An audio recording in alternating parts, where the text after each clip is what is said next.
Hi, I'm Dave with Nankin Hobby, and today I will be teaching you how to make links for your crawlers. Links for crawlers can be very expensive.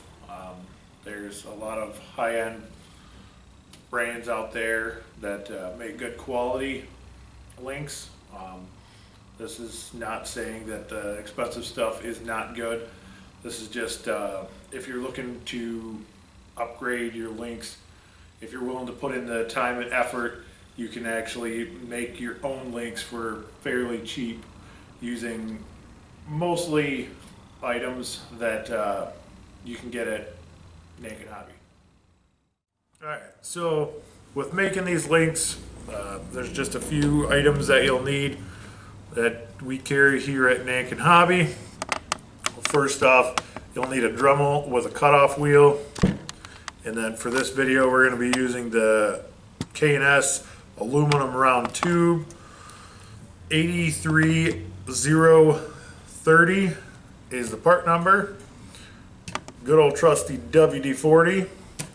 The K&K grub screws, 4mm by 25mm. The Dubro 4mm tap and drill set. The K&S Tap Handle. Some trusty pliers with tape on them. The tape is basically there to stop from marring up the rod when you grab onto it. A 2mm hex driver, nice fancy Sharpie. The Traxxas Revo rod ends, 53, 47. A caliper or micrometer. A small vise.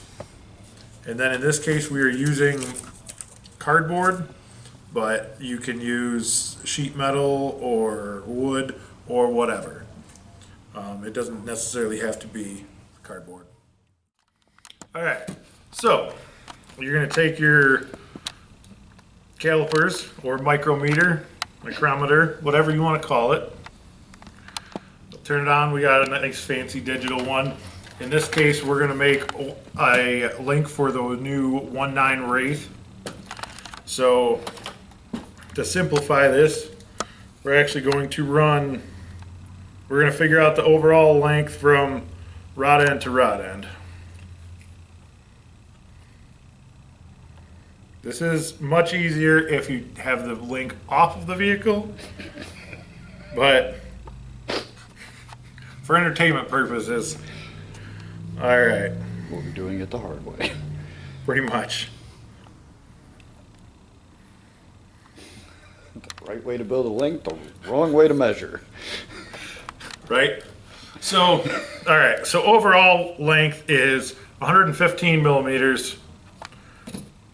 So now what we'll do is we actually take where your hollow ball is, and you'll put that at the point, at the tip of your micrometer, or your calipers. Micrometer, whatever, on either end. So now you have your overall length from rod to rod, or end to end, whatever you want to call it.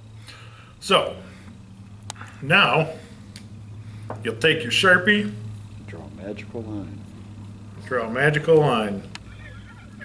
Now I'm using cardboard, but you can also use another more effective way is actually using a steel plate, drilling a hole through and actually running a screw and nut through, so that way your rod ends don't move.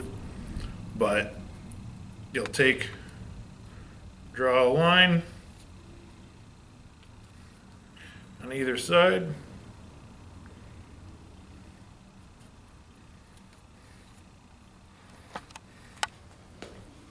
And then you'll actually measure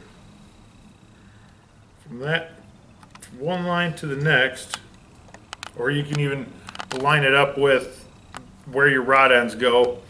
So we're looking at 82.4 millimeters. Voila. So then you take your steel rod, your stainless steel rod,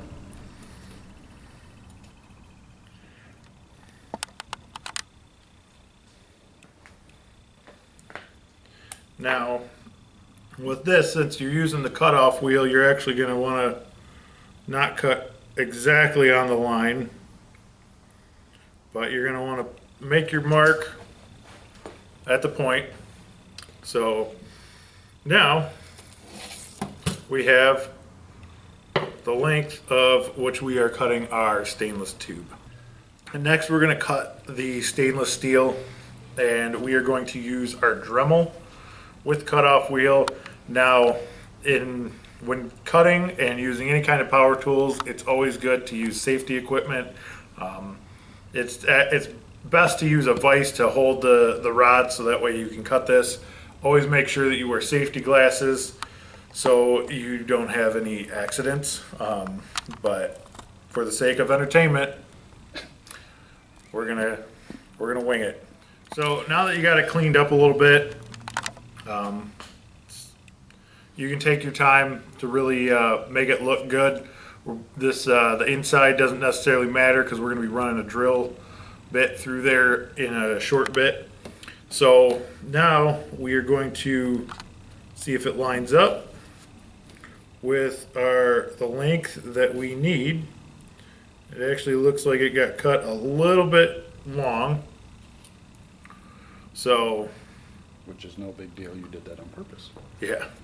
Which is actually not bad, because now you can trim it up a little bit to make the overall length the necessary length.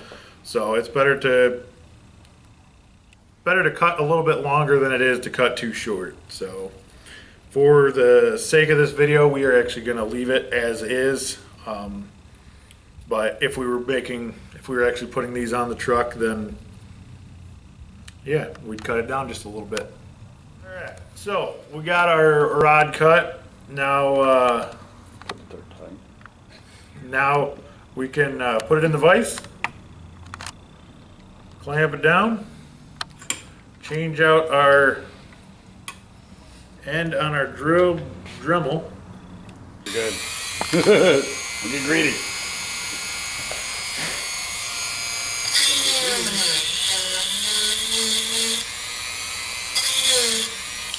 All right, now that we got the drill bit in there, now we can start the tapping process.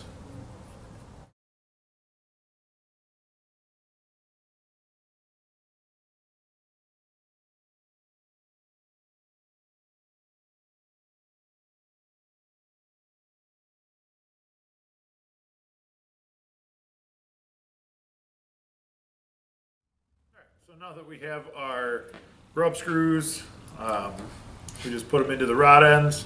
I like to screw it down into the rod end first. Now there's really not necessarily any certain way of doing this at this point. It's kind of just put your rod ends together. Now we thread together. As long as everything was done correct, it should all go in right about there. Turn just a little bit more. Voila. Now